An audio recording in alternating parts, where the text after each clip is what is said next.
Panga, Martine. Pour ceux qui ne comprennent pas le Moré, Tarwen Panga signifie la personne qui a la force de Dieu. Et je suis juriste de formation. Je suis également communicatrice de formation. J'ai un certificat en management et gestion des organisations. Et je suis aussi certifiée en éducation sociale et financière. Je crois que c'est à ce titre que je suis là ce matin. Mais je travaille aussi dans une ONG belge en tant que chargée de synergie et de plaidoyer dans un programme dénommé Feed Good, se nourrir bien. Donc, vous voyez que quand on doit bien se nourrir, ça va aussi en relation avec l'or. Parce que la question de l'environnement aussi, avec l'orpaillage, en tout cas l'extraction minière aussi, peut jouer sur l'environnement. Donc, voilà. Mais avant ça, ce qui fait que je connais Aïda. J'étais membre d'un groupe de réflexion sur les enfants vivant dans les sites d'orpaillage. Et donc, c'est dans ce cadre que j'ai connu Aïda et c'est dans ce cadre aussi que j'ai continué ma formation pour, voilà, pour être formatrice et consultante en éducation sociale et financière.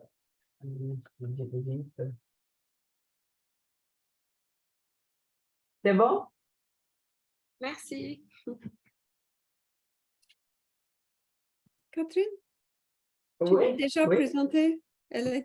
Catherine, tu t'es déjà présentée, j'ai l'impression, non? Je pense, mais je ne sais pas si tout le monde est ici. Elle s'est présentée. Ah bon, ok. Bon, on commence. Alors? Oui. Tu veux que je share the screen and start the recording? Ok. Oui.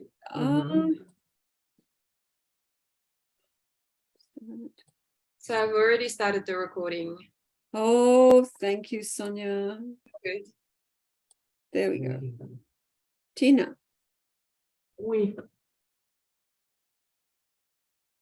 C'est bien ça? Vous êtes en mute, Aïda.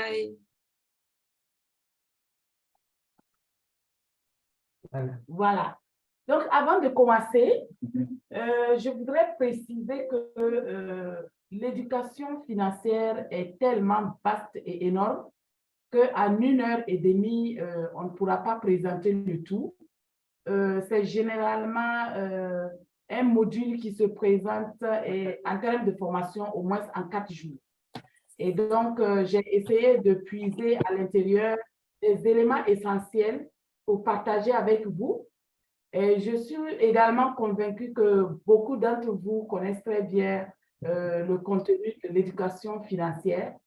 Mais ici, pour moi, c'est juste qu'on va titiller un peu les connaissances des uns et des autres pour échanger ensemble, pour voir comment est-ce qu'on peut appliquer les compétences financières dans le domaine minier, dans le but de pouvoir fédérer des compétences pour pouvoir mobiliser des ressources et mieux gérer aussi les ressources qui sont à notre disposition. Donc, je ne suis pas la consultante qui sait tout. J'ai juste eu la chance de prendre la parole, voilà, pour parler avec vous sur ce thème.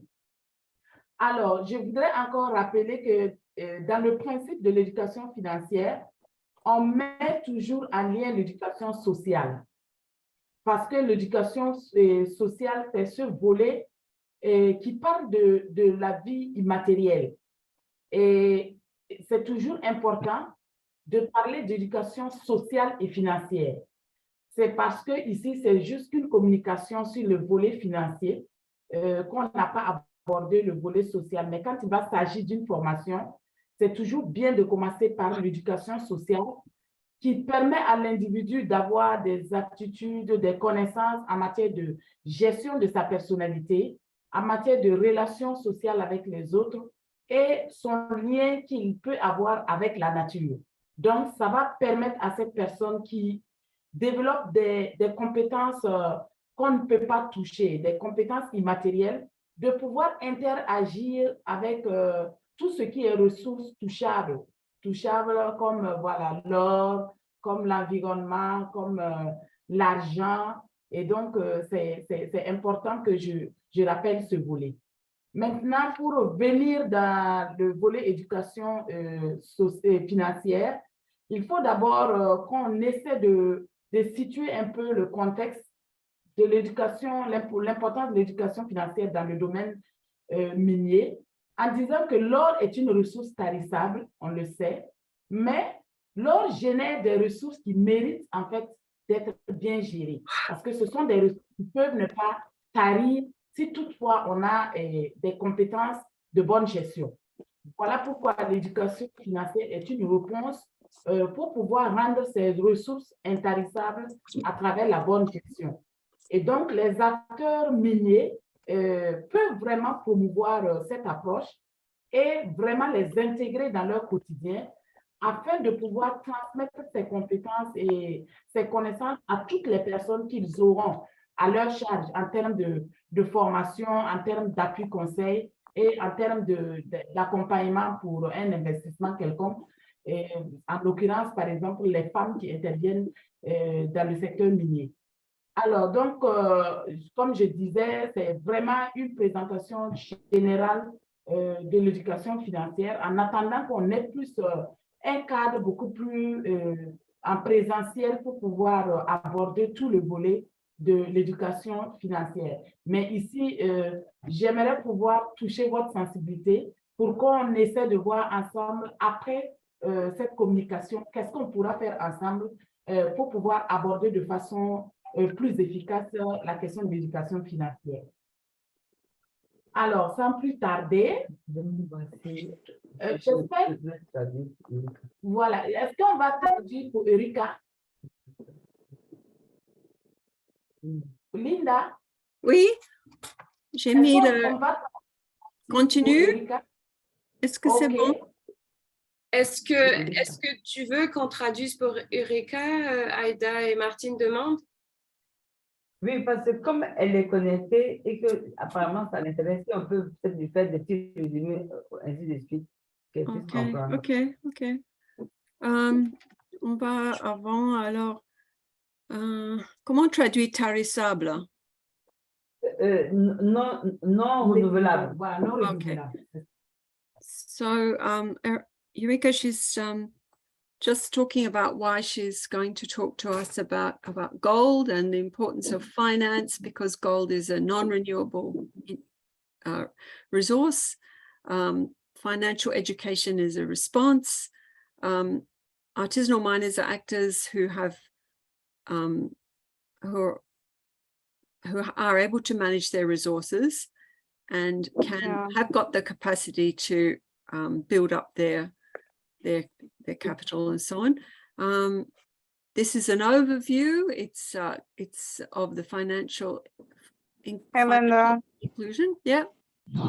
I've been understanding bits and pieces, and like I can understand the general concept of what she's saying. All right, perfect. That's good. All right, we'll keep going. Thank you. Just didn't want to leave you out. C'est bon pour Erika? C'est bon. Elle est contente, ça marche, elle suit.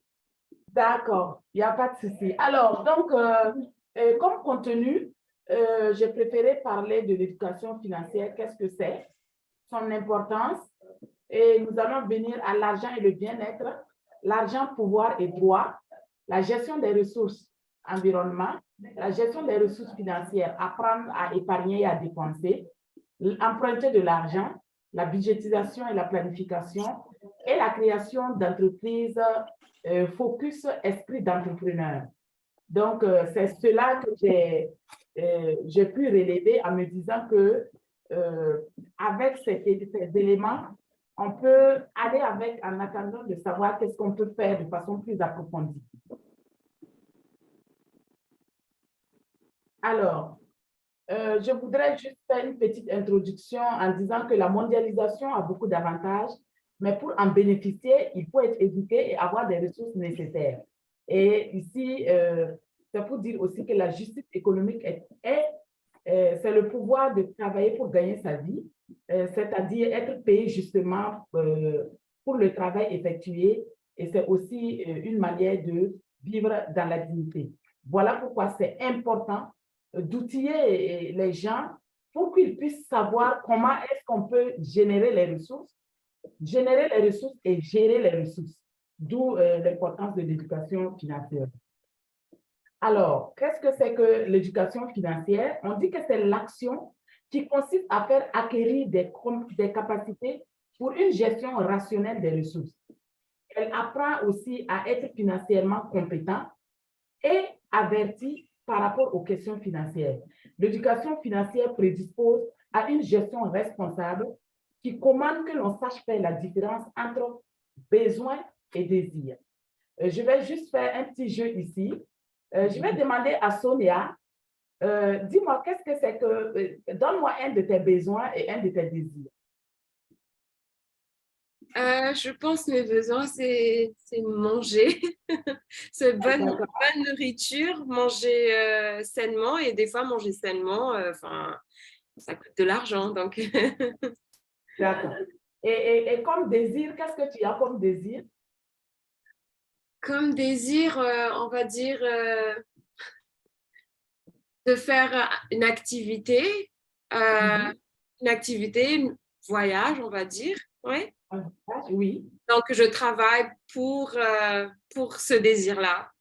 OK, super. Alors, donc, quand on parle de compétences de bonne gestion, c'est-à-dire que dans la manière de gérer nos ressources, que ce soit financières ou matérielles, il faut se faire la différence entre un besoin et un désir. Et comme tu l'as dit, le besoin, se nourrir est un besoin. Donc, c'est quelque chose qui est primordial. Par contre, le désir de voyager est un choix. Si tu désires de passer tes vacances au Burkina Faso, ça te coûte plus cher, mais c'est un choix qui n'est pas forcément une priorité quand tu n'as pas beaucoup, quand tes ressources ne sont pas conséquentes. Par contre, tu peux changer le désir en disant que tu vas rester au niveau de l'Australie et puis trouver un camp de verdure et puis voilà, tu vas aller passer du temps. Là, tu vois, le désir est aliénable, par contre, le besoin est inaliénable. Voilà, on peut aller. Alors, l'importance de l'éducation financière, c'est que face à la multitude et la complexité des produits, les consommateurs manquent d'informations et de conseils pour prendre des décisions financières en toute sérénité. C'est pourquoi il est important d'enseigner le concept d'éducation financière aux consommateurs, surtout les jeunes. Alors, l'éducation financière permet d'avoir une bonne compréhension de la valeur de l'argent, de savoir comment on peut faire une bonne planification. Linda, je suis un peu en avance de toi. Voilà. Donc, et de savoir la nécessité d'épargner, la nécessité d'investir et une préparation pour vivre de manière indépendante. Et l'éducation financière aussi permet d'avoir une connaissance des produits et services financiers et de développer aussi des habiletés permettant aux jeunes d'être plus conscients. Ça permet également d'avoir des choix très bien informés et d'avoir ce qu'on appelle de façon globale une responsabilité financière. Parce que toute prise de décision est orientée à améliorer le bien-être financier de la personne. Donc, plus tard, nous allons davantage comprendre cette importance-là quand on va continuer à développer, surtout le point qui suit, qui parle d'argent et de bien-être. C'est important de se rappeler l'importance de cette éducation financière qui nous donne vraiment les aptitudes, les astuces pour pouvoir bien gérer notre argent et gérer notre argent de sorte à être moralement stable. Parce qu'on n'est pas sans savoir que le manque d'argent est une source de pression, une source de stress. Et la plupart du temps, vous allez voir dans des cas extrêmes, des gens, des richards, entre griffes, qui ont mal géré leurs ressources et qui, à la fin, se retrouvent sans rien, et ce qui peut occasionner très souvent des suicides, le plus extrême des cas, des suicides ou bien carrément des prises de folie et tout. Donc, c'est pour dire que les ressources financières ont un lien direct avec notre ressource morale. et notre stabilité morale et spirituelle. Donc, d'où l'importance d'accompagner les individus à savoir bien acquérir d'abord les ressources et aussi à pouvoir bien les gérer. Donc, on fait focus sur l'argent et le bien-être pour dire que l'argent est nécessaire pour satisfaire les besoins de base. Tout comme Sonia l'a dit tout à l'heure, se nourrir, on a besoin d'argent, par exemple, pour se nourrir. Maintenant, le fait d'en avoir assez ou pas peut être une source de frustration, comme ce que je le dis, et il est donc utile de réfléchir sur les raisons émotionnelles et psychologiques de notre attachement à l'argent. Je peux dire aussi, nos habitudes en matière de dépenses peuvent refléter la manière dont nous nous attachons à dont nous attachons de la valeur à la vie. Donc, vous voyez, toujours, comme je disais en introduction, il y a un lien très étroit entre le volet social de la vie et le volet matériel de la vie. Et donc, c'est important de faire une évaluation de notre comportement en matière de dépenses afin de nous permettre de bien réfléchir et de développer, en fait, un esprit qui nous permet d'être en phase avec Il n'est pas malade. Non, il est là. Il était là hier. Il était là hier. Oui, hier soir, il était là. Il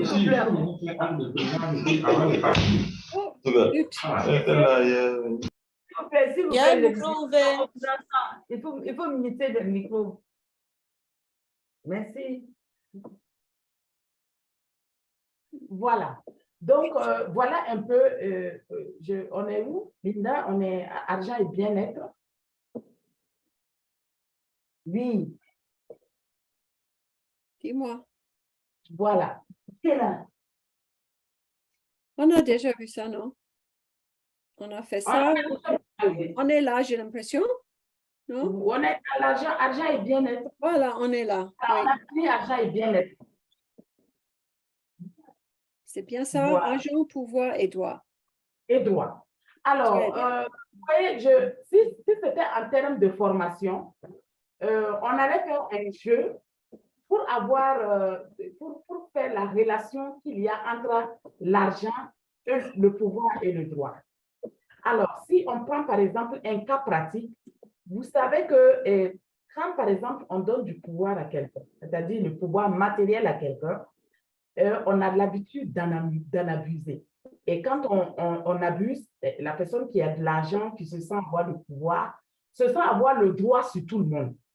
Voilà pourquoi on a voulu aborder ça. Mais en termes de formation, c'est carrément un jeu de société, et un jeu de rôle qui est mis en œuvre pour pouvoir percevoir la relation qu'il y a entre argent, pouvoir et droit. Donc, comme on le dit, l'argent et le pouvoir sont liés. Ainsi, celui qui maîtrise l'argent maîtrise également le pouvoir, n'est-ce pas? Cyrina, tu es là? Je sens qu'elle est déconnectée. Oui, je suis là. Voilà, tu es là. Voilà, donc celui qui a l'argent, il a le pouvoir, tout comme celui qui a l'information a le pouvoir. En effet, on sait que c'est un moyen de contrôle, un moyen de pression qu'une personne peut disposer sur certaines personnes. Maintenant, le fait d'avoir de l'argent peut jouer sur le comportement de la personne en termes de pouvoir. Donc, voilà pourquoi c'est important de savoir en tant que personne, en fait, habilitée, par exemple, à avoir de l'argent, de savoir qu'il ne faut pas utiliser l'argent pour un pouvoir qui nuit aux droits des uns et des autres. Donc, j'ai mis en rouge, en tant que consommateur, l'alternative consiste à consommer moins pour vivre mieux, à limiter le superflu et à opter pour une sobriété heureuse. Donc, vous voyez, quand on prend l'argent et qu'on le met au-dessus du pouvoir, on peut avoir des comportements qui peuvent nuire à nous-mêmes ou bien nuire à des personnes qui sont autour de nous. Voilà pourquoi il faut démystifier l'argent. Il faut en parler dans l'éducation financière, il faut en parler pour qu'on connaisse la valeur de l'argent par rapport à d'autres formes de valeurs qui peuvent être très importantes pour la vie. Il s'agit également de choisir autant que possible les productions respectueuses de l'humain et de la nature. Donc, vous voyez, celui qui a l'argent, quand on va par exemple dans le domaine minier et que vous voyez par exemple ce que les orpailleurs font, et ils sont à la recherche de l'argent et le plus souvent, ils ne sont pas soucieux de l'environnement, ils ne sont pas soucieux de l'humain qui est à côté d'eux et ils utilisent des moyens de production, voilà, des moyens de production qui peuvent nuire. Donc, la recherche de l'argent, c'est la relation entre l'argent et le droit et peut se voir à ce niveau pour ce qui est du secteur minier, notamment dans le domaine de l'orpaillage. Donc, parallèlement, s'autonomiser du règne de l'argent en répondant à ses besoins vitaux par soi-même et par l'échange et entre-aide fait partie des alternatives indispensables pour l'avenir. Ça veut dire que notre relation avec l'argent, si nous n'arrivons pas à avoir une relation responsable, une relation qui tient compte des droits humains, une relation qui tient compte de la nature, nous allons polir notre vie et gêner le futur des générations à venir. Voilà pourquoi il est important d'aborder la question de l'argent sous forme de pouvoir et droit. Maintenant, parlons de l'éducation financière aussi, c'est la gestion des ressources. Et qui dit gestion des ressources, notre première ressource que nous avons, c'est l'environnement. Ça veut dire que c'est l'ensemble des éléments naturels et artificiels qui nous entourent. Et il est important pour nous de savoir qu'une bonne gestion de l'environnement peut avoir une incidence positive sur notre gain. Je vais prendre un exemple simple dans le cours.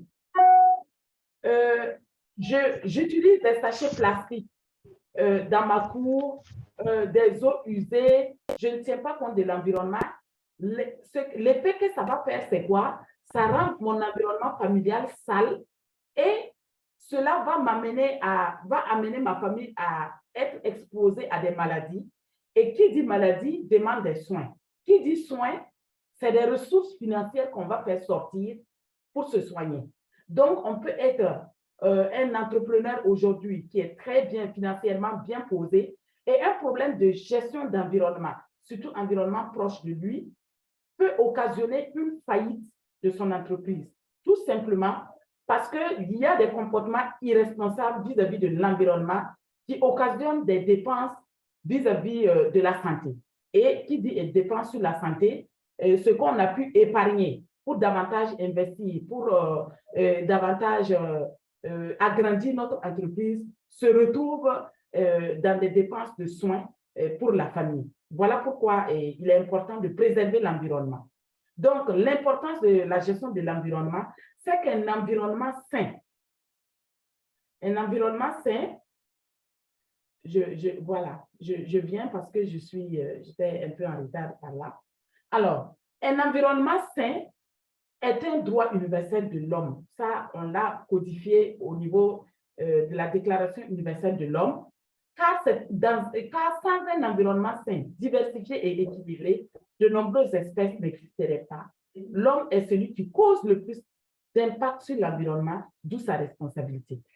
Alors, et pour ce faire, préserver l'environnement permet d'avoir beaucoup d'avantages. La préservation de la santé, comme je disais tout à l'heure, ça permet également de préserver le climat. Donc, vous voyez tout de suite, c'est du langage courant aujourd'hui, le changement climatique. Le changement climatique n'est rien d'autre que les conséquences de la mauvaise gestion, de l'irresponsabilité de gestion de l'homme vis-à-vis de l'environnement. Donc, la préservation de l'environnement passe par la préservation du climat. Donc, préserver le climat actuel, le climat est étroitement lié à l'état de l'environnement. Ainsi, les émissions de gaz à effet de serre, la déforestation, tout ça entraîne... Linda, on peut avancer?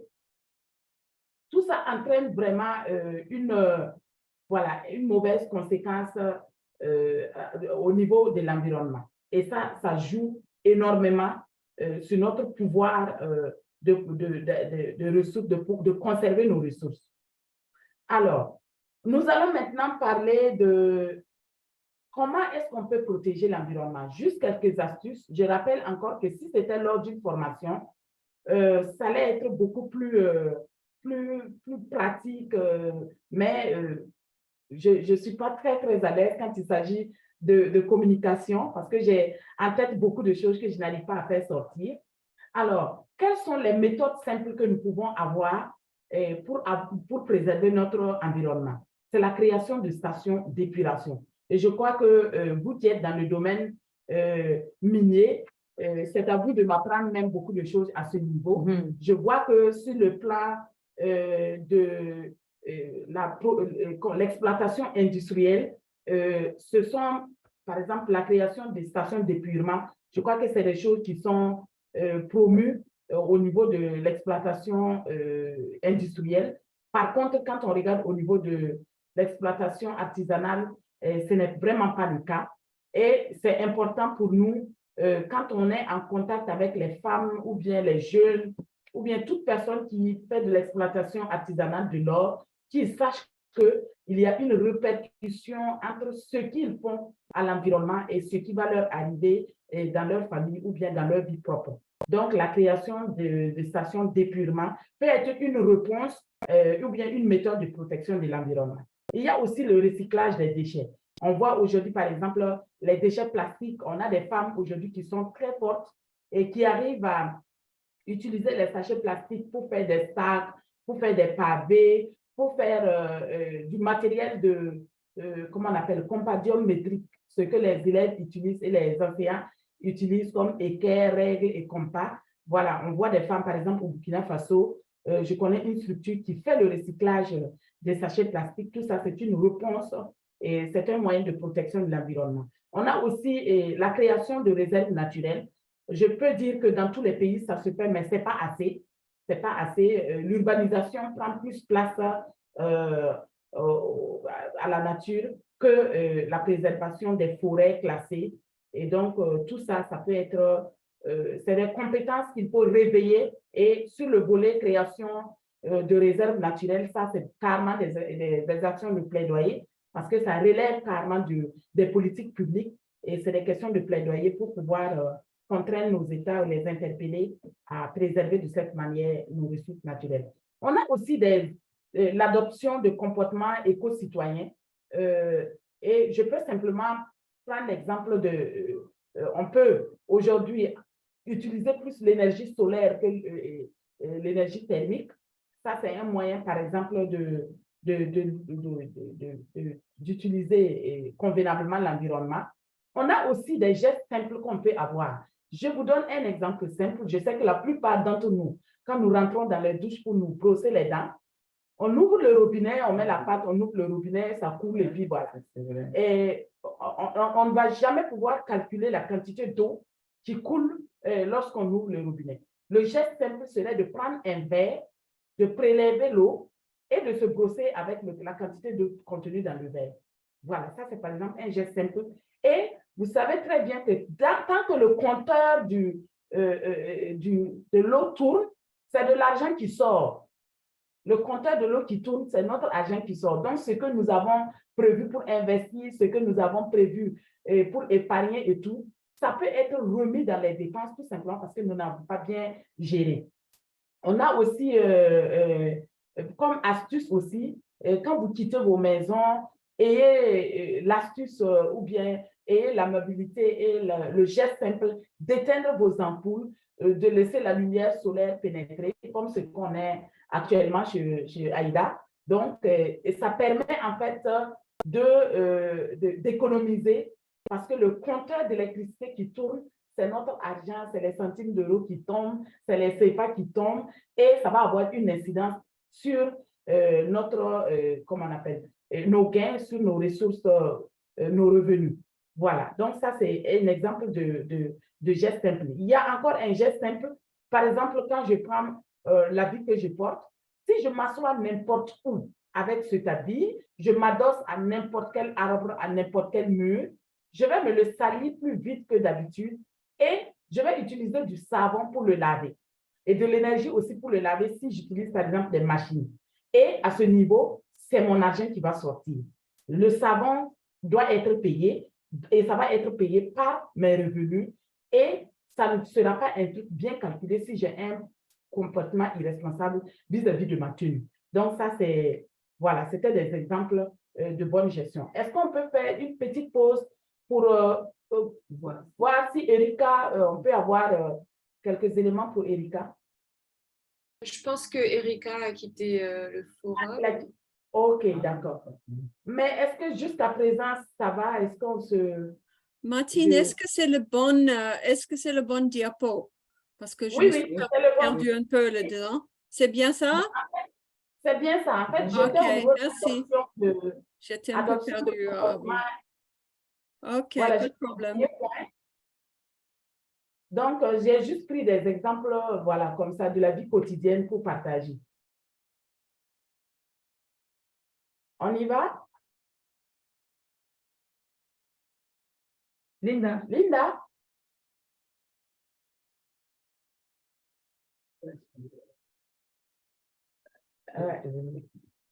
Donc, on était toujours dans la gestion des ressources. Alors, maintenant, on est dans la gestion des ressources financières. Je vais juste poser une question. Quand on parle de ressources financières, qu'est-ce que vous voyez tout de suite quand on parle de ressources financières? Je vais revenir encore à Sonia. Je pense que tu peux demander à quelqu'un d'autre.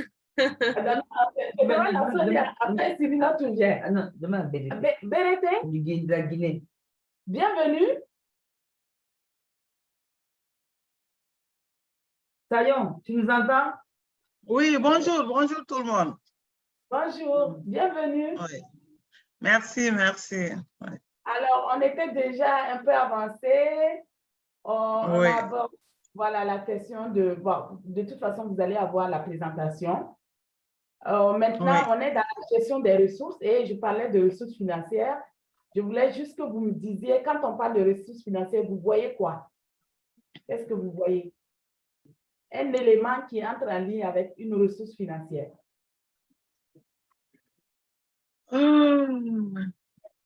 Je viens juste de vous prendre, bon, je me présente, c'est Sayon Berete, coordinatrice WIM Guinée. On parle ici de la gestion financière, non? La gestion des ressources financières, des ressources, la gestion financière. Les ressources en tant que telles, c'est vague quand on parle de la gestion des ressources. Oui. Donc, vous avez pris l'une des filières, c'est la gestion financière. C'est ça. N'est-ce pas? Qui est inclus dans les ressources en général. Donc, la gestion des ressources financières ici, à mon niveau, c'est des acquis financiers qui peuvent aider soit un groupement ou bien une personne à mettre en application quelques projets ou programmes en application, je peux dire. Exactement. C'est ça. En fait, la ressource financière, l'argent, comme vous le dites, voilà, ça permet de mettre en œuvre des projets. Donc, l'argent est une ressource financière. Comment on appelle? Tout ce qui peut avoir un lien avec l'argent est une ressource financière. Par exemple, l'habit est une ressource matérielle, mais aussi financière. Indirectement financière parce que pour se procurer l'habit, il faut de l'argent. Voilà. Donc, et pour ce faire, il y a deux éléments essentiels qui rentrent dans la gestion financière. C'est l'épargne et la dépense. En fait, ce sont les deux. Si on a de bonnes aptitudes en matière d'épargne et de dépenses, on pourra faire tout ce qu'on veut. Si on veut planifier un projet, si on veut investir, ouvrir une entreprise, en tout cas, avec des bonnes bases en matière d'épargne et de dépenses, on pourra très bien réaliser nos rêves.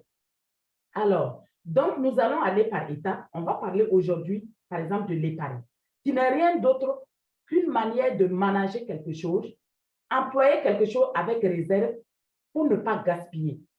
C'est observer aussi une utilisation responsable de la ressource.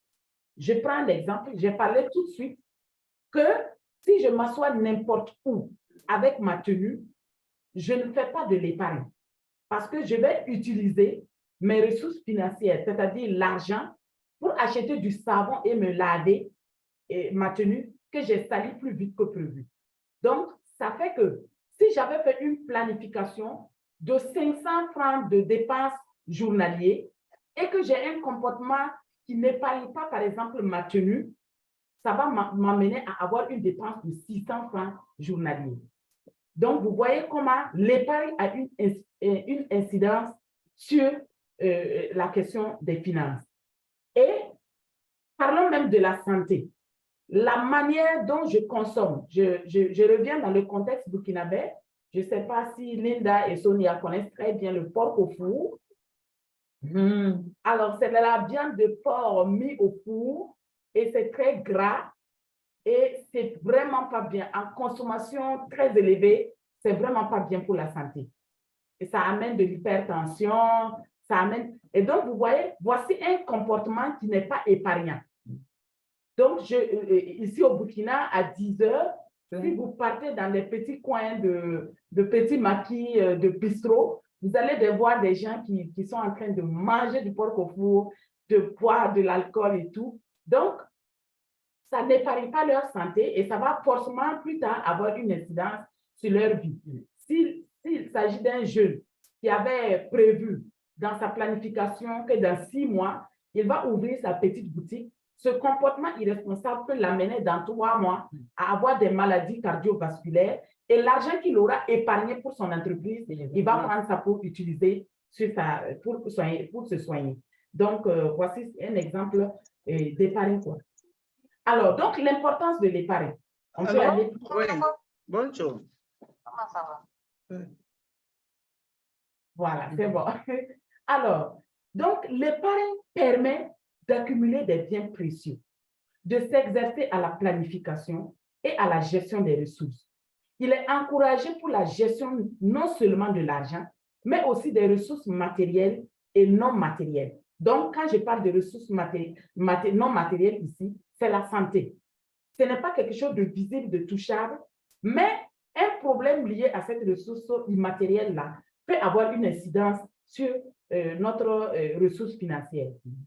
Mais aussi, il faut dire que l'épargne est utile pour atteindre les objectifs personnels et financiers. Tout comme j'ai pris l'exemple du jeune qui veut ouvrir son entreprise dans 6 mois, mais qui boit de l'alcool à 10 heures et du porc au four. Donc, c'est un aspect fondamental pour la gestion de l'argent. L'épargne est un aspect fondamental pour la gestion de l'argent. Et je pense que cette communication aujourd'hui, ça va nous permettre d'avoir des éléments pour les personnes que nous accompagnons au quotidien dans notre travail, de pouvoir leur montrer quelques astuces naturelles. Souvent, ce n'est pas des trucs qui ne sont pas connus, mais c'est des choses qui ne sont pas utilisées. En fait, c'est les compétences qu'on a, qui est enfouies, qui sont endormies. Il faut juste les réveiller pour permettre à la personne d'avoir des aptitudes et des comportements responsables. Il faut dire aussi que l'épargne nous aide à disposer de ressources pour faire face à d'éventuels imprévus, à planifier des événements futurs, à constituer un patrimoine et à investir. Donc, tout ça, c'est vraiment l'importance de l'épargne. Alors, parlons maintenant de comment épargner. Stratégie d'épargne. La stratégie d'épargne. Next quoi? Voilà. La stratégie d'épargne. Il faut dire que l'épargne même est liée à la dépense. Et dépenser moins que ce que vous gagnez vous permet d'épargner. Je vous donne un exemple simple. Ça m'est arrivé plusieurs fois. J'ai un salaire je prends un exemple, si j'ai un salaire de 500 000 et j'ai des dépenses de plus de 700 000 francs. Ça veut dire que je ne peux même pas épargner. Mes 500 000 ne me suffisent même pas à épargner. Et tout ce que je peux faire, c'est emprunter 200 000 francs pour ajouter. Et en fait, on ne fait pas la planification. On va venir à la planification, mais c'est important. Par exemple, moi, j'ai fait chez moi, depuis que j'ai eu quelques compétences en éducation financière, de m'asseoir avec ma famille, avec mes enfants, surtout les aînés, et de faire le budget familial. Le budget familial me permet, par exemple, de dire à mes enfants, pour les 3 premiers mois, voilà ce que nous disposons comme ressources, les 3 mois qui sont une planification trimestrielle. Voilà, vous ne pouvez pas me demander quelque chose au-delà de ce que je prévois avoir ces 3 mois. Parce que qu'est-ce que moi je fais? je suis salarié, c'est vrai, mais j'ai un peu de consultation par-ci, par-là, et ça peut me permettre de réunir tout ça et de montrer à mes enfants, pour les 3 mois, voici le revenu prévisionnel que je peux avoir. C'est à vous de voir, ne me demandez pas trop, ou du moins, faisons de sorte que notre dépense en électricité, notre dépense en eau ne soit pas plus élevée pour nous permettre, par exemple, de vivre, de faire des sorties en famille et tout. Donc, la dépense est carrément liée à l'épargne. Donc, dépenser moins nous permet d'épargner. Et, par exemple, pour dépenser moins, il faut planifier pour s'assurer quel est notre budget, quel est notre revenu par rapport à nos ambitions, nos besoins matériels. Épargner quelque chose chaque jour ou chaque semaine. Ça, c'est par exemple des astuces. Je crois qu'en Inde, ou si je ne me trompe pas, ils ont ce qu'on appelle le cochon en porcelaine. La tirelire. La quoi? La tirelire. La tirelire. Voilà. Et par exemple, pour une jeune fille qui aspire se marier, elle met de l'argent là-bas tous les jours ou chaque semaine et ça lui permet après de casser pour réaliser son rêve. Donc ça, c'est une épargne. Il faut penser à l'épargne tous les jours. Ça veut dire que ce n'est pas quelque chose on n'attend pas d'avoir l'argent avant d'épargner. L'épargne se prévoit. Donc, c'est important pour nous de dire ça aux personnes que nous accompagnons et dans le secteur minier, de leur donner les astuces nécessaires pour pouvoir épargner de façon régulière et que ce soit en fait un quotidien, que ce soit quelque chose d'habituel dans leur vie. Alors, il y a aussi une autre règle qu'on appelle les 50, les 30 et les 20%. Je vais prendre un exemple simple. Je prends Sonia qui touche 1 million par mois. Alors, Sonia a 1 million par mois et 50% de ces 1 million doivent constituer les dépenses incompressibles. Ça veut dire que tout ce qui est dépenses de souveraineté, ce qui va permettre à Sonia de vivre de façon digne, sans avoir recours à son frère ou bien à... Voilà. Donc, Sonia doit utiliser 50% de cette ressource-là, de son revenu de 1 million, c'est-à-dire 500 000, pour ses dépenses. Donc, c'est une manière de ne pas dépasser les 50%. Pour ce qui est vraiment des dépenses incompressibles, la nourriture, l'eau, l'électricité, le loyer, tout ce qui est droits vitaux de Sonia doivent être inclus dans les 50%. Et c'est quelque chose qui se planifie. Les 30%, c'est tout ce qui est dépenses en lien avec la vie sociale de Sonia. Si Sonia décide de soutenir sa grande sœur, décide de donner à manger à son voisin, ça doit sortir dans la budgétisation, la planification budgétaire de Sonia. Elle doit prendre son salaire et diviser en 3 tranches. Les 50%, c'est pour elle. Ça va lui permettre de vivre dignement, sans stress, donc sans se créer des problèmes de santé. Et les 30%, elle décide de donner ça dans la vie sociale et de mettre même le loisir à l'intérieur. Donc, dans les 30%, elle va donner l'argent à sa belle-sœur. Elle va, par exemple, soutenir une action au Burkina Faso. Elle va, par exemple, donner quelque chose à un enfant qui vient lui demander de l'aide ou un jeune qui vient de demander de l'aide.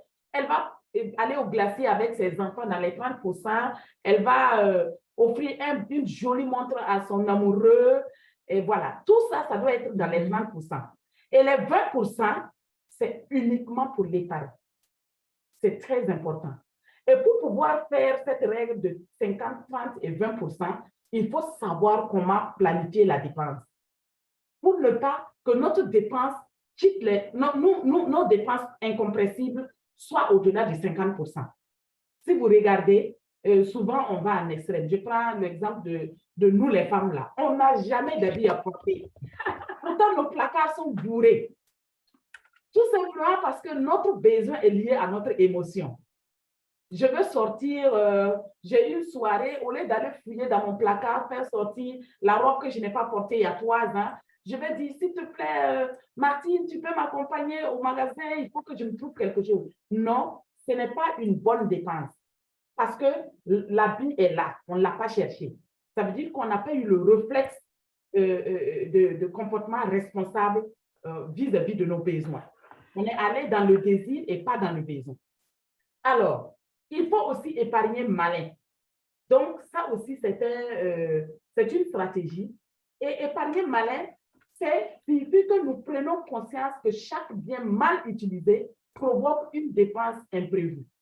Un épargnant malin est un épargnant qui sait limiter ses dépenses à l'essentiel pour pouvoir économiser et réaliser ses objectifs. On a l'habitude de dire quoi? Ne rêvez pas de ce que vous n'avez pas, appréciez ce que vous avez. Et quand on est dans l'appréciation de ce qu'on a, on est sûr qu'on est dans une épargne malin. Ça veut dire qu'on ne va pas faire des dépenses exorbitantes. Ça va nous permettre de faire notre 20% en banque avec nos 1 million et ça va nous permettre de nous projeter à l'avenir pour une entreprise ou bien pour une sécurité, une stabilité financière lorsqu'on aura 60 ans et qu'on aura du mal à tourner un peu partout dans le monde pour faire des ateliers.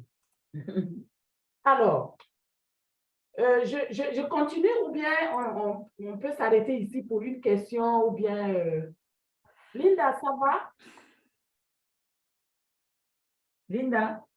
Oui, je suis bien. Ça va? Je suis dans le bain? Oui. D'accord. Peut-être une pause. Ce serait peut-être bien de faire s'il y a des questions. Oui. Voilà, c'est ça. Oui. Donc maintenant, bon, on va arriver aux options d'épargne. S'il y a des questions, allez-y.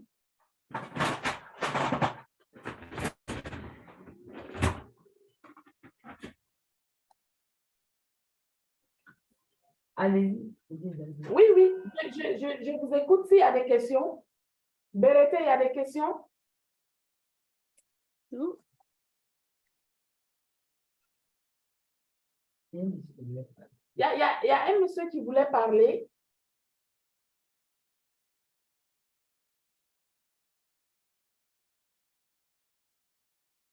C'est bon? Je continue alors. Oui, je pense ça. Vas-y. D'accord. Alors, les options d'épargne, là, je pense que on ne s'apprend rien. C'est des trucs qu'on connaît, qu'on fait de façon habituelle dans nos vies. Je dis toujours que les compétences, nous les avons, mais nous les laissons s'endormir. Et donc, l'objectif de cet échange-là, c'est de réveiller en fait ces connaissances endormies en nous. Alors, l'épargne informelle, c'est ce que nous gérons à la maison, voilà, l'argent liquide, les bijoux, les troupeaux. Je vous donne un exemple simple d'épargne informelle. Quand mon mari gagne, par exemple, un petit gombo, comme on a l'habitude de dire dans le jargon burkinabé, donc quand on gagne il gagne le gombo, il s'achète un mouton ou un bœuf qu'il dépose et puis voilà, il se nourrit avec... quand on fait la salade, les résidus, ce qu'on n'a pas pu utiliser, on donne au mouton et tout. Et au bout de 3 mois, par exemple, il revend le mouton à un prix élevé et puis voilà. Pour lui, c'est sa manière d'épargner. Il dit qu'il vient de la zone sahélienne, donc il est en ville, il ne peut pas élever, il ne peut pas faire de l'élevage, mais il peut se permettre d'avoir ces gestes simples qui lui permettent de garder son argent. Nous, les femmes, ce qu'on a l'habitude de faire, moi, je pense que ma mère l'a fait. Quand elle est décédée, les grandes sœurs ont pris ses bijoux, elles ont vendu pour pouvoir payer nos scolarités. Donc, je pense que tout ça, c'est des types d'épargne de façon informelle, mais qui sont aussi importantes. Parce que de l'épargne informelle, on peut aller à l'épargne formelle. Alors, l'épargne semi-formelle, je crois que c'est ce que, je ne sais pas si ailleurs ça se fait. Au Burkina, ici, on a des femmes qui font ce qu'on appelle les tontines. Les tontines ou bien le corridor, on appelle ça aussi chez nous corridor, où quand tu vends, par exemple, tu déposes 1 000 francs par jour et à la fin du mois, tu as 30 000 francs ou bien celui qui peut aller à 2 000, à 3 000, 4 000 francs par jour. Voilà, ça, c'est par exemple des formes d'épargne, comment on appelle, semi-officielles. Il y a aussi les collectes d'épargne, les banques villageoises. On a ici au Burkina Faso la CECI. La CECI, il y a un groupe de femmes accompagnés par une institution très bien formée et qui permettent aux femmes de mettre de l'argent de côté. Et au bout d'un an, les femmes se réunissent pour voir ce qu'elles ont pu épargner. Et à l'intérieur de ce qu'elles ont pu épargner, elles enlèvent un petit pourcentage qu'elles mettent en commun pour se faire des prêts. Elles se font des prêts pour agrandir leur activité génératrice de revenus et ça les permet encore d'agrandir leur travail. Donc, ça, c'est voilà, l'épargne semi-officielle. Et on a l'épargne officielle qui est ce qu'on a dans nos comptes bancaires, nos comptes d'épargne bancaire, où, par exemple, à mon niveau, j'ai jusqu'à 1 milliard de francs, c'est pas que j'ai pu épargner en 2 ans. Je pense qu'il faut qu'on vienne chez moi pour faire une audit pour voir qu'est-ce qui s'est passé. Alors, c'était juste pour rigoler, une parenthèse pour rigoler. Alors, on peut continuer. Linda. Alors, pour ce qui est de l'épargne, on a terminé. Je disais tout à l'heure qu'il faut qu'on se souvienne que l'épargne est liée à la dépense. Et il faut vraiment apprendre à dépenser de façon responsable, apprendre à se refuser certaines choses. Pardon, les femmes là, les robes que vous voulez là, c'est dans vos placards. Cherchez seulement. Cherchez les robes là, elles sont dans vos placards. Et nous allons pouvoir mieux épargner dans notre manière de dépenser. Donc, la dépense naturelle va de pair avec l'épargne. Et la dépense responsable va de pair avec l'épargne responsable. C'est une compétence qui demande aussi de la discipline et de la planification. La discipline, pourquoi? Parce que je m'oblige. En fait, je me contrains à refuser certaines choses. Par exemple, si je veux boire de l'eau, si j'ai soif, que je boive de l'eau. Mais si j'ai soif et que je prends un 500 francs CFA pour aller m'acheter du soda gazeux qui va éteindre aussi ma soif. L'eau aussi éteint ma soif, mais le soda aussi va éteindre ma soif. Mais pour l'eau, il n'y a pas de conséquences. Mais pour le soda, je vais augmenter ma glycémie, les maladies cardiovasculaires vont se présenter plus tard. Donc, la dépense responsable permet d'avoir une épargne responsable. Et pour ce faire, voici des étapes simples pour pouvoir épargner ou dépenser de façon responsable. C'est comme je l'ai dit, faire la différence entre le besoin et l'envie. J'ai soif, j'ai besoin de boire d'eau. J'ai soif, j'ai envie de boire du soda. C'est carrément différent. Le soda me coûte plus cher que l'eau en termes de santé et en termes d'argent. Apprendre aussi à classer par ordre de priorité nos dépenses. Nous avons aujourd'hui, on dit toujours que l'homme est insatiable. On n'est jamais satisfait. On a quelque chose aujourd'hui, demain on veut une autre chose. On peut se priver de ces rêves qui nous encombrent et qui nous apportent rien, au contraire, qui nous amènent à nous endetter ou parfois à avoir des nuits sans sommeil, tout simplement parce qu'on rêve plus que ce qu'on est capable d'envisager. Mais je n'exclus pas qu'on dit toujours que le rêve, s'il ne te fait pas peur, c'est qu'il n'est pas grand. Le rêve doit faire peur. Comme ça, il doit être, pour ce faire, c'est un rêve grand. Le rêve qui fait peur doit être un rêve qui va nous préserver de certaines pressions, de certaines tristesses ou bien de certains problèmes à l'avenir. Si je rêve de construire, par exemple, R+3, ce n'est pas forcément pour habiter, mais c'est peut-être pour faire un projet de vie, une association ou une entreprise.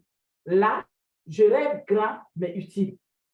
Il faut aussi avoir comme astuce de comparer les prix des biens à plusieurs endroits. Vous savez qu'aujourd'hui, la publicité joue beaucoup sur la capacité de choix des consommateurs. Et pour ce faire, pour quelqu'un qui a un comportement en fait, qui a les réflexes d'une dépense responsable, ne va pas aller à un seul endroit pour pouvoir acheter quelque chose. Vous allez voir très souvent qu'en fonction des fournisseurs, il y a des biens qui sont moins chers par là, pourtant c'est la même qualité et l'autre côté, c'est plus cher. Je vous donne encore un exemple simple. Quand je quitte mon service pour aller à la maison, j'ai un comprimé que je prends tous les jours parce que je suis née avec un seul rein. Donc, il y a des moments où je dois épurer mon rein. Donc, il y a une période de l'année où je prends ce produit. Quand je prends le chemin de ma route, il y a au moins 3 pharmacies. Une fois, je me suis arrêtée à une pharmacie et le produit me coûtait 12 000. Pourtant, il me restait un comprimé, donc je pouvais ne pas prendre le produit ce jour, mais attendre demain pour prendre. J'ai dit, mais tiens, moi-même, j'enseigne aux gens, aux jeunes, de pouvoir comparer les prix avant de les acheter. Et ce produit coûte ici 12 000 francs. Qu'est-ce que j'ai fait? Je suis rentrée parce que je sais que le lendemain, il me reste un comprimé à prendre. Et quand je rentrais le soir, le lendemain, je me suis arrêtée à une autre pharmacie et figurez-vous que le produit coûte là-bas 8 000 francs. De 12 000 à 8 000, c'est près de 3 000 francs CFA que j'ai pu épargner. Et j'ai demandé à la dame, j'ai dit, mais j'étais dans une pharmacie où le produit coûtait 12 000 francs. Elle m'a dit que ça dépend du laboratoire. J'ai dit, mais est-ce qu'il y a une différence en termes de qualité? Elle m'a dit que c'est le même produit. Donc, vous voyez, comparer les prix, c'est quelque chose qui est important avant tout achat. Il faut aussi épargner même à l'absence de projet. Souvent, c'est quand on a envie de réaliser quelque chose qu'on commence à épargner. On peut avoir le geste simple de faire le choix d'épargner tous les jours, même à l'absence d'un projet. Voilà. Côté argent et bien-être, argent et pouvoir, apprendre sur la dépense, apprendre sur l'épargne, on a terminé. Est-ce qu'on a des questions ou bien des contributions avant d'aller plus loin?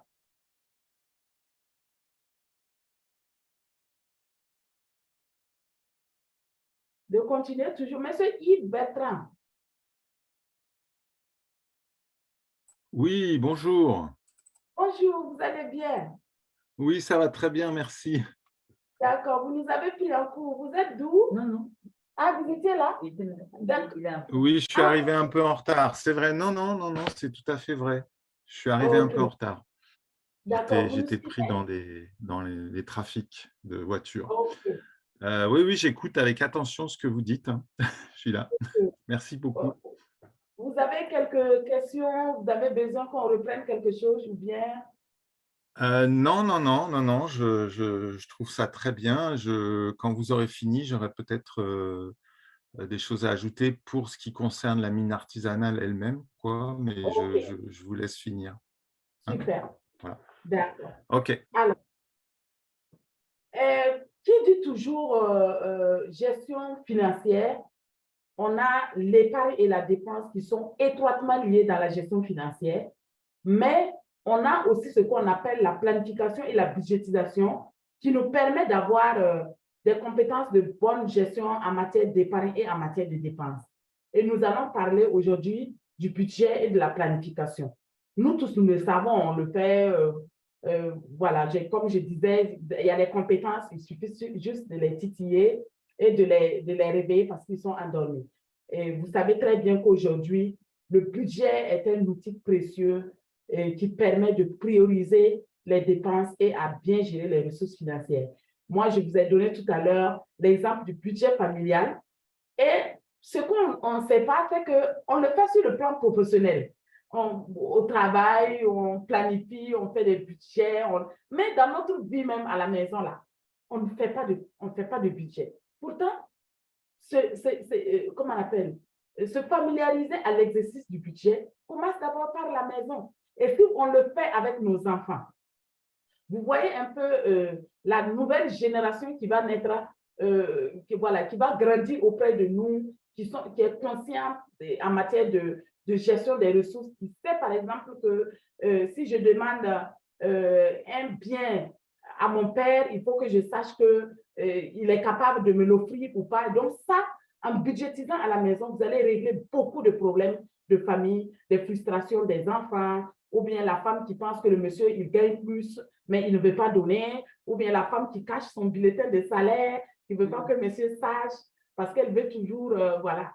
Et nous, ici, avec Aïda, avec Cyrina, je pense que nous sommes des femmes indépendantes, financièrement indépendantes. On présente nos budgets, tu présentes ton salaire.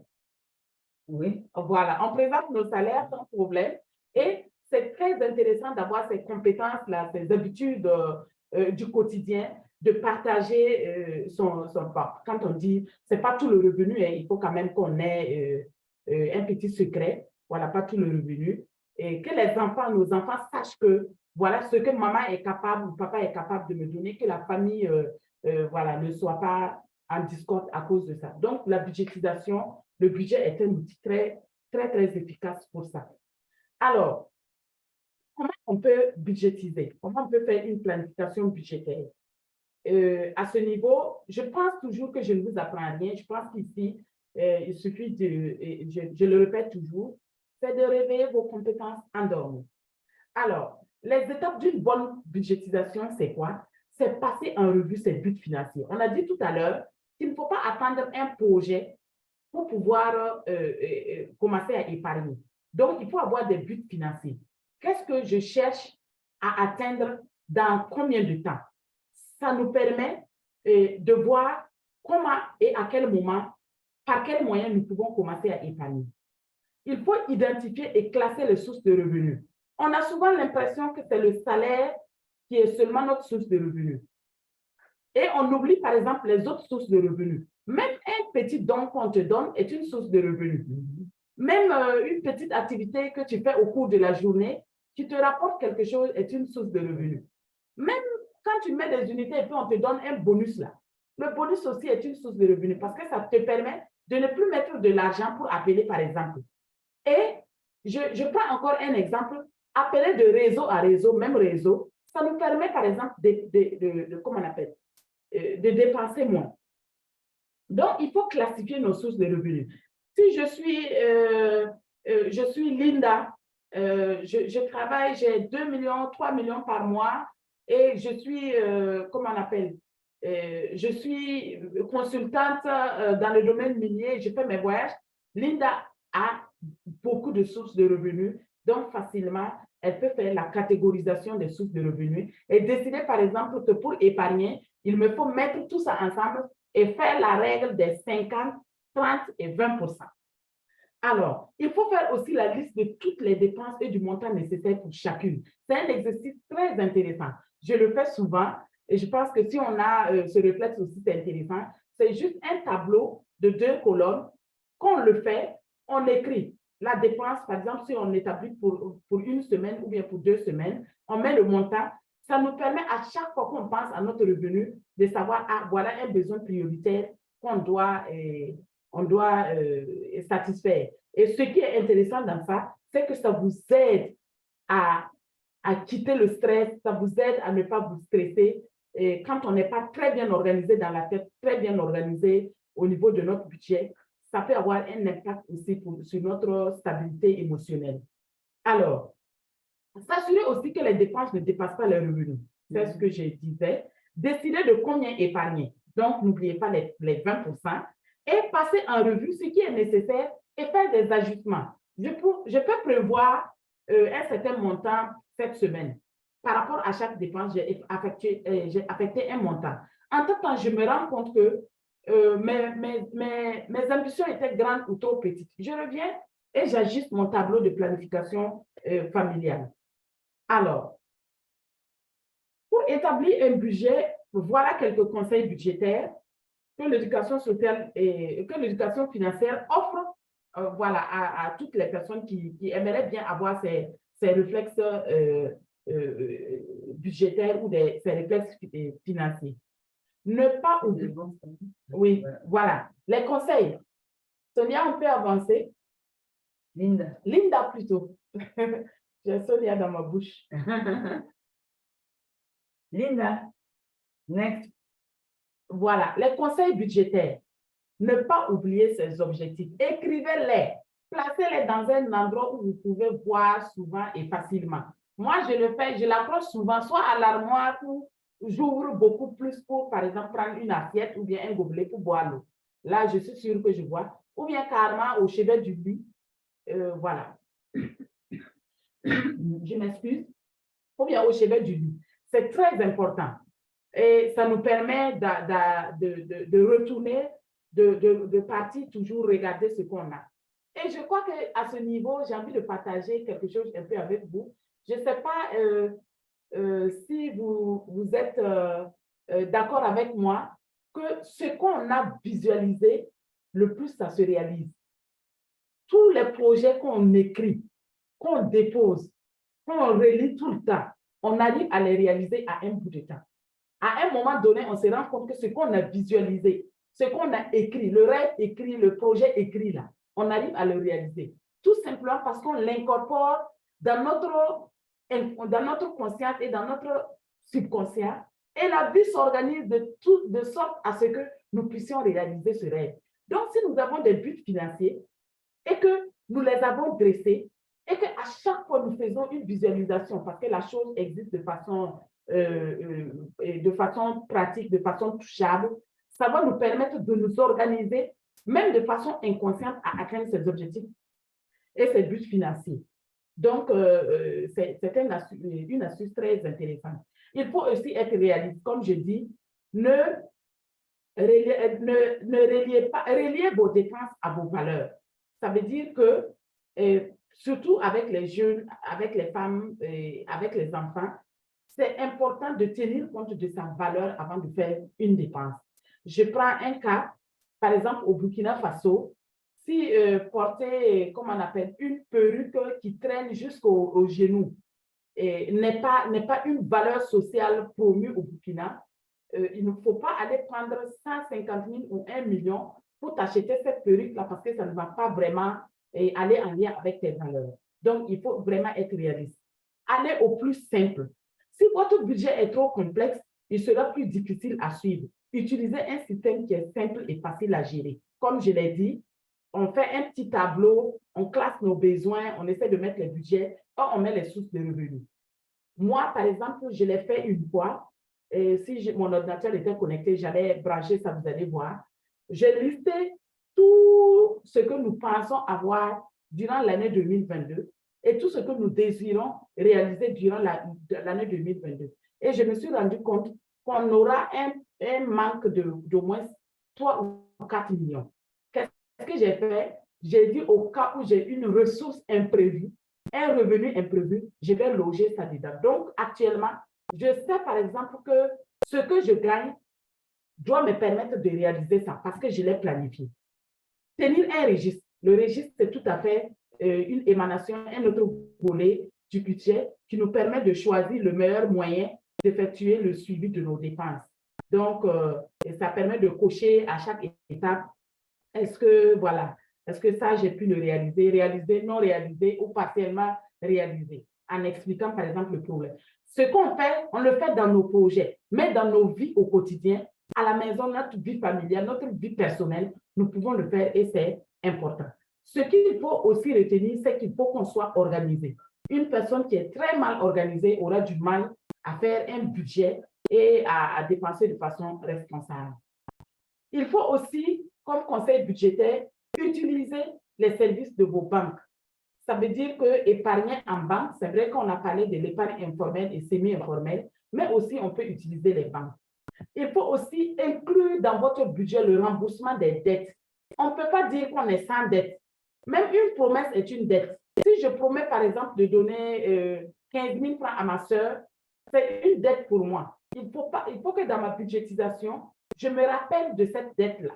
Donc, quand je vous donnais l'exemple de ce que j'ai fait, les dépenses, j'ai mis les dettes à l'intérieur ou bien des promesses qu'on a eu à faire à des gens. Et il va de notre santé émotionnelle et notre santé sociale de pouvoir, de pouvoir honorer ces promesses-là.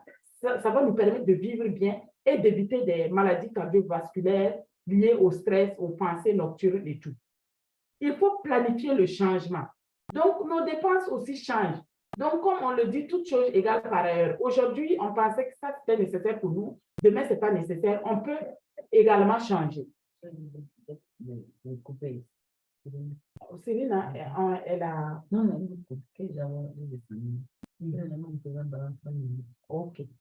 D'accord. OK. Donc, et il faut aussi ce qu'on appelle, voilà, inclure les dépenses. Voilà, moi, j'étais déjà en avance. Il faut aussi être patient et chercher de l'aide. Pour pouvoir budgétiser, pour pouvoir avoir certains conseils et tout, il faut prendre des personnes qui sont habilitées à faire ça. Alors, pour les conseils budgétaires, je crois que c'est bon. Je ne suis pas trop à l'aise parce que j'ai comme l'impression qu'on m'écoute seulement. J'aimerais que ce soit un peu interactif. Voilà, donc si vous me permettez, toujours, je continue, il ne reste plus beaucoup. Voilà. Et donc, j'avance. On va aller maintenant à comment emprunter de l'argent. Vous savez qu'on ne peut pas, aujourd'hui, les sources de revenus, voilà. Voilà, pour les sites miniers, par exemple. Aujourd'hui, on ne peut pas dire qu'on peut faire un projet sans tenir compte, par exemple, de besoins d'emprunter. Mais quand est-ce qu'il faut pouvoir emprunter de l'argent? Alors, quand un prêt vous aide à développer une affaire et à gagner de l'argent, c'est généralement un bon prêt. Quand il finit par vous coûter de l'argent ou vous enfoncer davantage, c'est un mauvais prêt. Ça, c'est carrément des astuces, des éléments à garder en tête. Ce qu'il faut savoir avant d'emprunter, c'est le montant total de l'emprunt qui comprend le principal, les intérêts et les frais. Le plus souvent, on est dans le besoin, on ne prend pas le soin d'aller à l'information. Et les banques, là, ils profitent en fait de notre ignorance pour pouvoir nous taxer. À un moment donné, on se rend compte que ce qu'on a prévu nous coûte même plus cher que ce qu'on a vu comme prêt. Les sources de revenus ou d'épargne que vous avez pour faire face à vos paiements. Ça veut dire qu'il faut avoir l'astuce aussi que quand on va pour emprunter de l'argent, on peut avancer, je suis un peu en avance. Quand on part pour emprunter de l'argent, il faut qu'on sache est-ce qu'on est capable de rembourser ça. Mais le plus souvent, le besoin nous conduit à vouloir juste avoir l'argent et puis bon, après, on va se débrouiller. Alors, ce qu'il faut savoir toujours, c'est le moment où vous aurez réellement l'argent de prêt entre vos mains. Ça veut dire que très souvent, on envisage réaliser un projet, mais on gagne l'argent là avant. Ça va nous amener à faire des dépenses même sur l'argent avant même que le projet là ne commence. Donc, il faut savoir le montant total de votre paiement. Il faut savoir le moment où vous aurez réellement l'argent. L'actif aussi que vous achetez avec le prêt suivra-t-il si... Non, je pense qu'ici, il y a une petite erreur. Voilà, c'est toujours lié en fait au revenu. Il faut faire un lien entre votre revenu. On peut continuer, je suis en avance. Linda. Voilà. Voilà, l'actif que vous achetez avec le prêt suivra-t-il le prêt et continuera-t-il de vous faire engranger des revenus? Donc, il faut s'assurer, on n'emprunte pas pour aller acheter une maison. On emprunte pour réaliser un projet qui va nous permettre d'avoir plus d'argent. Voilà, c'est tout ce que ça veut se dire. Alors, toute prise de décision en matière de dépenses ou d'emprunt doit être orientée vers l'amélioration du bien moral, matériel, financier de la personne qui la prend. Donc, ne prenez pas un prêt qui va vous donner plus de soucis. Alors, maintenant, on va parler de l'esprit d'entreprise. Donc, tous, on sait ce que c'est qu'une entreprise. On dit que l'esprit d'entreprise joue un rôle important en ce sens qu'il permet de créer et développer différents aspects dans le pays. Je reviens, je fais un focus sur cette création d'entreprise-là, parce que la création d'entreprise, c'est plusieurs étapes dans le volet de l'éducation financière. Mais ici, je voulais juste aller dans l'esprit d'entreprise pour qu'on arrive à susciter en fait aux apprenants ou bien aux gens qui désirent vraiment entreprendre, comment ils peuvent réveiller leur esprit d'entreprise. Et on peut aller direct encore. Next. Linda, on y va. Voilà. On dit que l'importance de l'esprit d'entreprise là, et par exemple, quand on prend les pays développés, les pays développent leur économie grâce au travail des entrepreneurs. Ils soutiennent et améliorent l'économie du pays et la vie des gens en créant des emplois. Donc, par exemple, les entrepreneurs aujourd'hui contribuent au développement économique de nos pays. Donc, c'est important d'avoir plus d'entrepreneurs que de personnes qui veulent être employées. Voilà. Alors, quels sont les éléments caractéristiques de l'esprit d'entrepreneur? Donc, on dit souvent que l'esprit d'entrepreneur est l'aptitude d'une personne à évaluer une situation, mais aussi à concevoir des solutions alternatives et à choisir une nouvelle façon de la gérer pour obtenir de meilleurs résultats. Par ailleurs, il indique une façon innovante de penser et d'agir lorsque des défis se présentent. Enfin, il implique la recherche permanente des opportunités, le choix des actions visant à les exploiter. Cette culture s'apprend et vous pourrez l'adopter en suivant les étapes suivantes. Première étape pour avoir l'esprit d'entrepreneur, il faut quitter carrément l'esprit de solopreneur. Quelqu'un qui veut aller seul, il va aller vite, mais s'il veut aller avec quelqu'un, il va aller plus loin. Donc, c'est ce que ça veut dire. Alors, il faut développer le leadership. Le leadership ici, c'est pour avoir un esprit d'entrepreneur, il faut être la personne qui crée l'idée, mais qui laisse l'idée s'agrandir avec la contribution des uns et des autres. Il faut aussi développer l'imagination. L'entrepreneur, c'est celui qui pense fréquemment, qui rêve fréquemment et qui essaie d'avoir beaucoup d'autres idées. L'entrepreneur, c'est celui aussi qui développe la discipline. Donc, quelqu'un qui est très bien organisé arrive à avoir un bon esprit d'entrepreneur et à atteindre ses objectifs. La 5e étape, c'est développer l'esprit du penseur créatif. Il faut constamment penser à comment recréer les choses. Et moi, je suis tout à fait émerveillée par l'esprit des architectes qui passent tout leur temps à penser et à repenser comment ils peuvent promouvoir encore d'autres modèles. Continuer à apprendre, donc la formation continue. Développer son réseau, on ne va jamais s'en sortir seul. Il est important pour un entrepreneur de développer un réseau pour diversifier en fait ses relations et ses partenariats. Et ça va lui permettre aussi de diversifier ses sources d'écoulement de ses produits. La 8e étape, c'est développer un bon sens de l'investissement. Donc, on épargne pour pouvoir investir. Donc, si on a créé telle entreprise, il faut qu'on ait l'esprit de pouvoir recréer une autre entreprise. Alors, comment maintenant développer l'esprit d'entrepreneur?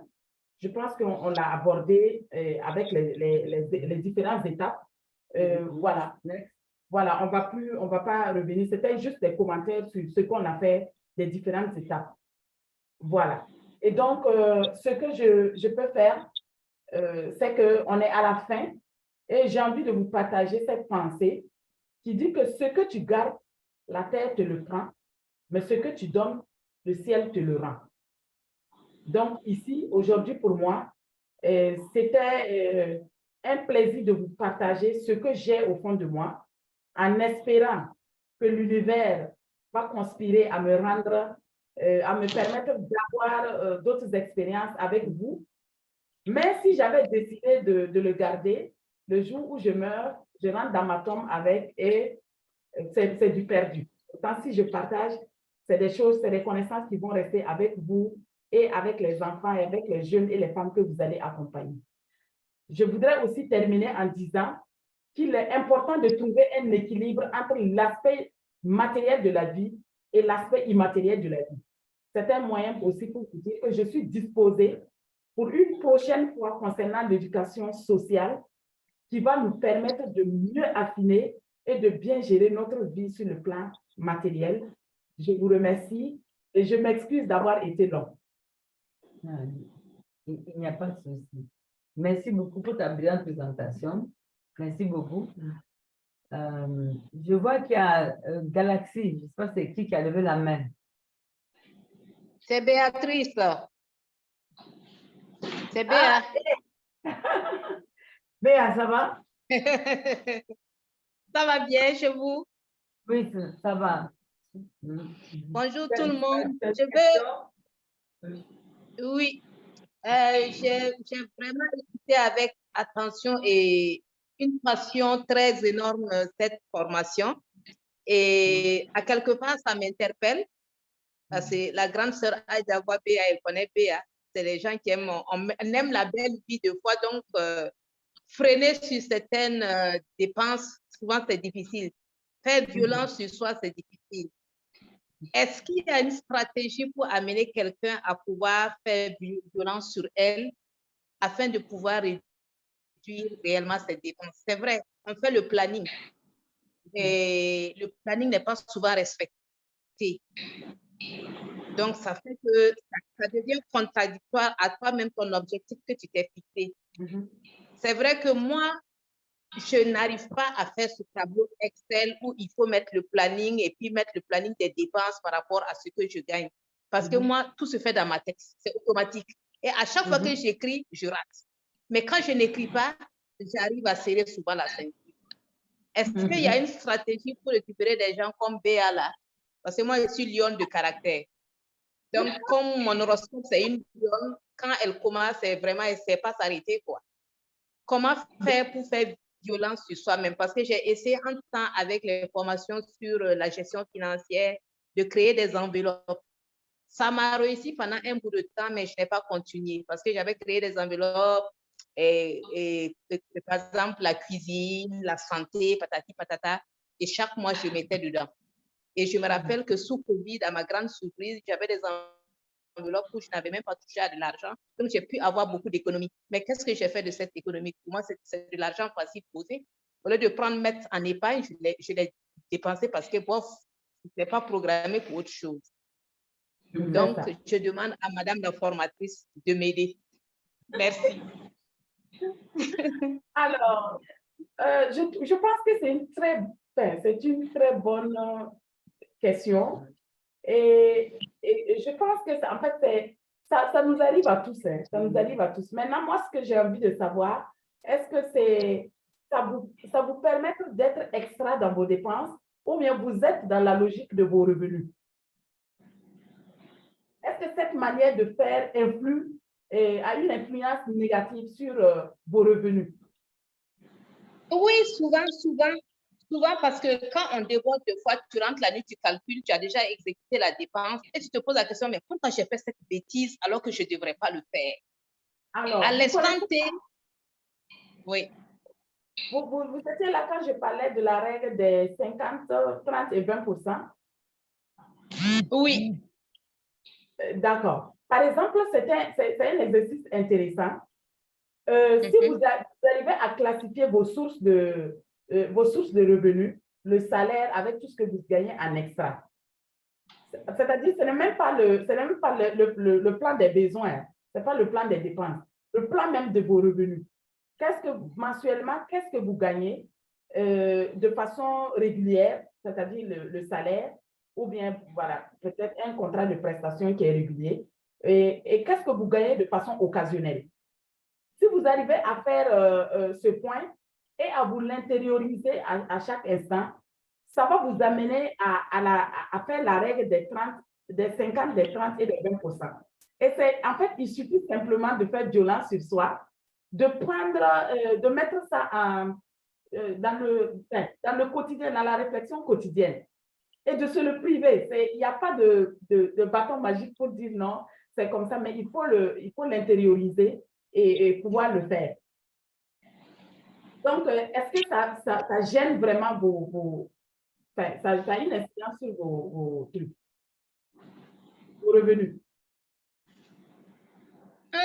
Oui, mais bon, avec ce que vous êtes en train de dire, ça me fait travailler dans la tête parce que c'est vrai ce que vous dites, mais c'est vraiment une prise de conscience, se fixer des objectifs et faire vraiment violence. Parce que même la thyroïde, il m'arrive souvent de jeter de l'argent dedans. Mais quand on fait l'analyse même de la vie d'un fonctionnaire, là, on se rend compte qu'on attend 30 jours pour avoir un salaire. Et peut-être avant les 30 jours même, on l'a déjà consommé. Donc, tu prends le salaire, c'est pour boucher les trous et attendre. Est-ce que c'est ça? Parce que c'est pas facile, c'est pas facile. Bon, je vais réfléchir et j'aurai l'occasion d'envoyer des questions à la grande sœur Aïda après. OK, d'accord, il n'y a pas de souci. Il y a quelqu'un qui a levé la main, PC. Bonjour. Bonjour. Je vous avais donné mon nom, c'est M. Diarra. Ah, M. Diarra, ah, OK. Oui. Comment vous allez? Oui, merci. J'ai pris la réunion en cours parce que j'avais des difficultés à accéder à Zoom, quoi, au niveau de la plateforme. Là. Donc, ça valait une heure de temps que j'ai cherché à accéder, mais c'était un peu difficile. Donc, j'ai pris avec quelques 30 minutes de retard comme ça. Ok. Est-ce que vous m'entendez? Hein? Oui, oui, oui. On vous entend très bien. Voilà. Donc, je vous félicite pour votre brillante communication, votre présentation. En tout cas, on a appris beaucoup de choses. C'était vraiment une bonne éducation pour nous. Parce qu'il y a beaucoup d'éléments qu'on ne maîtrise pas dans la vie active. Donc, souvent, on se perd beaucoup dans nos dépenses. Voilà, moi, il y a une question relative à la question d'entrepreneuriat. Vous avez dit souvent, c'est mieux d'entreprendre en s'associant avec quelqu'un, bon, avec un groupe comme ça. Voilà, comme ce que vous avez dit aussi. Seul, on part vite, mais ensemble, on part loin. Voilà. Maintenant, mon inquiétude, c'est quoi? En tout cas, je vois que étant associé, c'est pas mal. Parce que quand tu es seul aussi, bon, peut-être tu as tes soucis, tu vas gérer seul. Mais quand vous êtes deux, trois, vous allez partager vos soucis aussi. Ça, c'est possible. Le stress, là, sera partagé.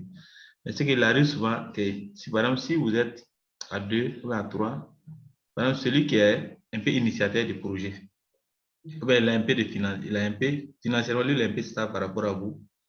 Voilà. Si vous mettez ensemble les idées, à un moment donné, il va vouloir s'imposer, ne plus entendre, écouter les autres. Et en ce moment, ça devient un peu compliqué. Même si vous avez des idées, et c'est lui financièrement qui est un peu stable, à un moment donné, quand il sent que les choses sont en train de prendre, il va même plus écouter vos idées. S'il y a des choses, ce que lui pense, c'est ce qu'il va se réaliser. Et c'est comme ça là, bon. Ou bien il y a des domaines d'entrepreneuriat où on peut voler seul. Alors, on peut aller seul. Parce que souvent, quand on commence, c'est bon, mais à un moment donné, quand on sent que ça commence à donner, celui qui est un peu plus fort, un peu un leader, lui commence à montrer notre visage. Donc, en ce moment, ça devient un peu compliqué de continuer ensemble.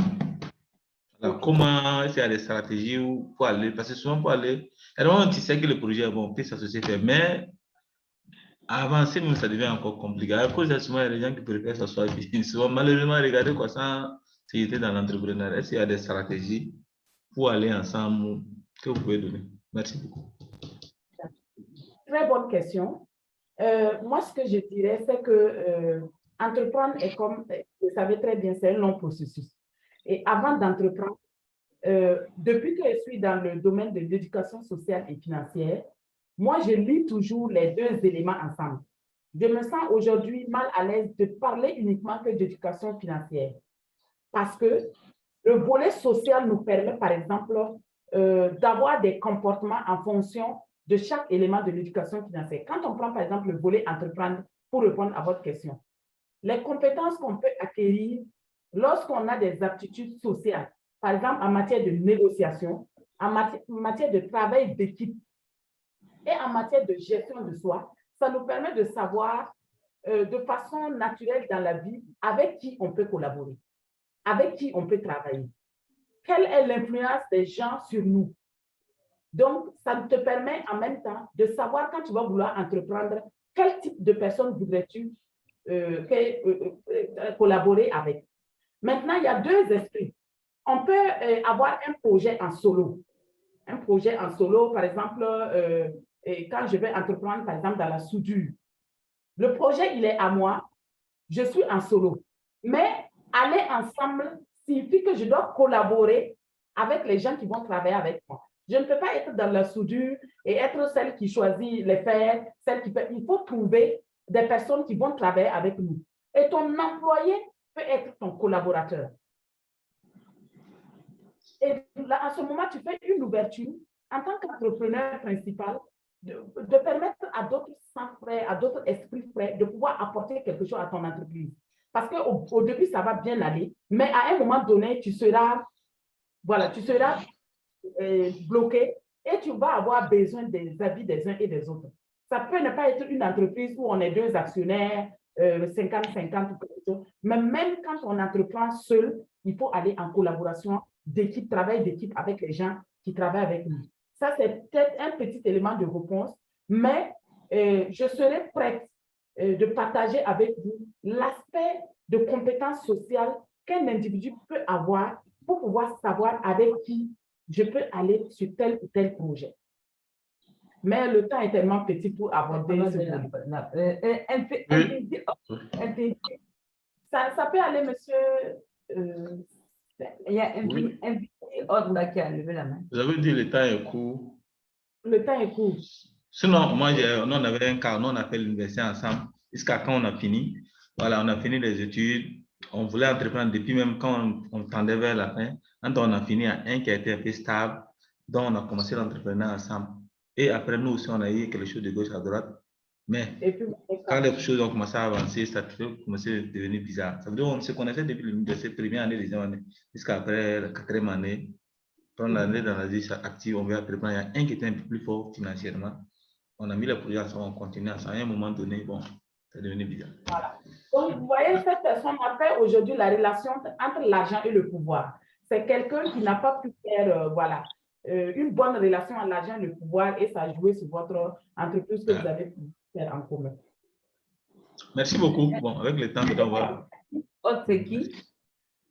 Autre, c'est Nikema Safiatou, Madame Soulama. Ok. Ah, d'accord. Bonjour, Safiatou. Bonjour, Madame Tamboura. Bonjour, Madame. J'ai pris la réunion en retard.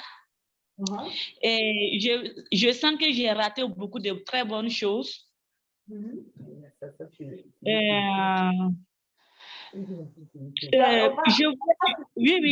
je voulais juste savoir la règle des 30% et 50%.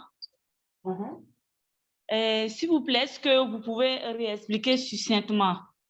Parce que, oui, j'ai pris en cours, je sens que j'ai raté beaucoup de choses. Pourtant, c'est un sujet intéressant.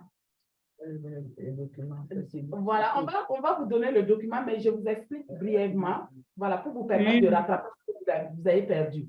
Alors, la règle des 50-30-20%, c'est une règle d'épargne.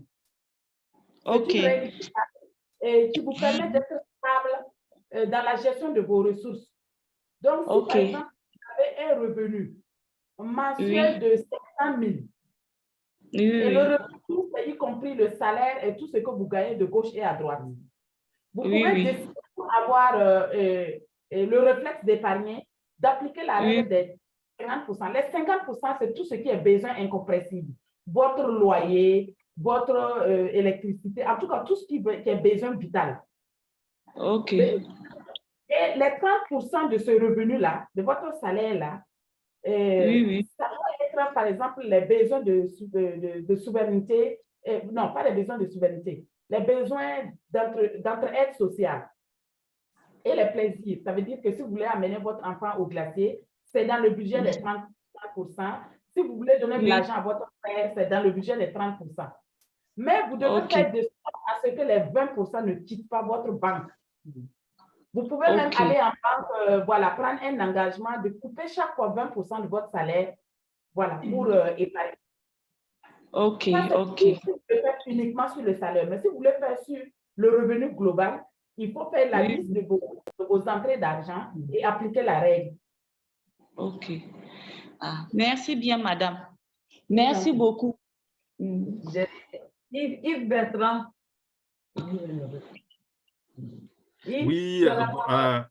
Oui, merci beaucoup de me donner la parole. Donc, je voulais merci pour la présentation et les principes qui sont énoncés, qui sont vraiment très utiles à beaucoup d'entrepreneurs ou je dirais même de groupements miniers. En fait, beaucoup de choses sont vraiment essentielles là-dedans si on veut avoir quelque chose de durable, des changements de pratiques, etc.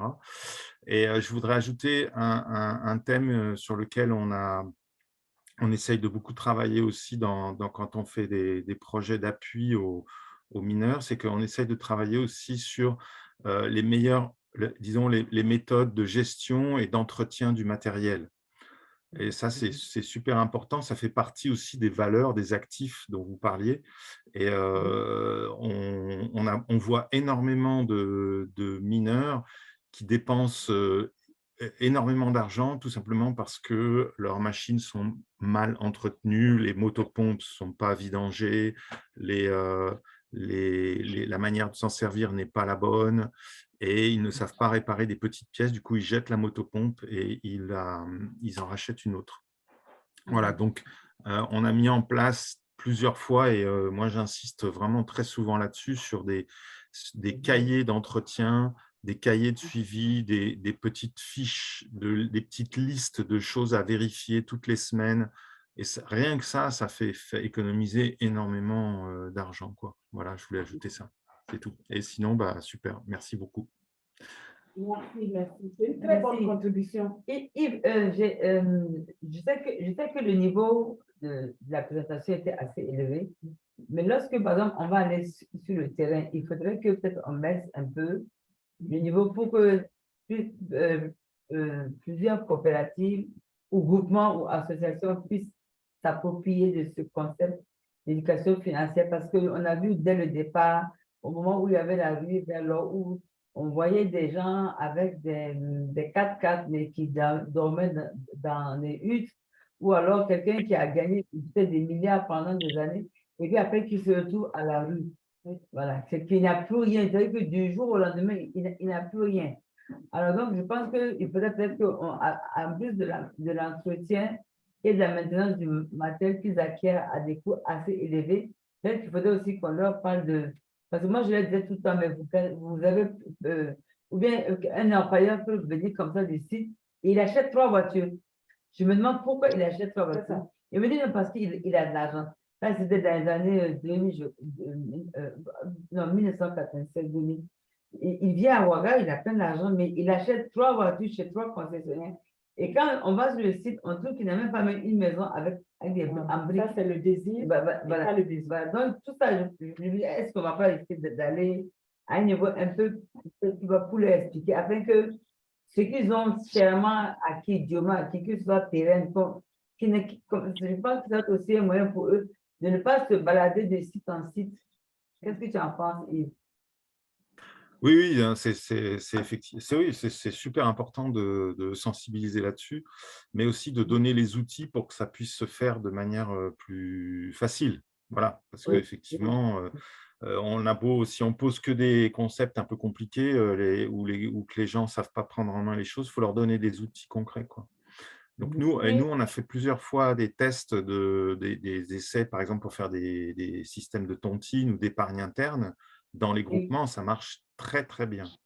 Ça marche très bien parce que les mineurs se rendent vite compte qu'avec ça, on peut racheter du matériel, on peut racheter des pioches, et c'est beaucoup moins cher que d'aller emprunter de l'argent qui, en général, est emprunté à des taux usuriers très élevés ou conditionné sur le prix de la vente de l'or.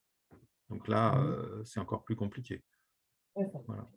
En fait, c'est comme je disais, ça, je disais que j'étais très mal à l'aise parce que c'est une communication. Moi, j'ai l'habitude de me retrouver sur le terrain avec des femmes dans leur environnement. Et voilà, et ensemble, on essaie d'avoir les outils pratiques pour mettre en œuvre ça. Et ça sera vraiment très intéressant de les développer voilà, de cette manière-là. Et je suis prête à aller sur le site. Et super. Voilà, ça sera de façon directe, quoi. Très bien. Merci beaucoup. Merci Yves pour ta contribution. Merci beaucoup.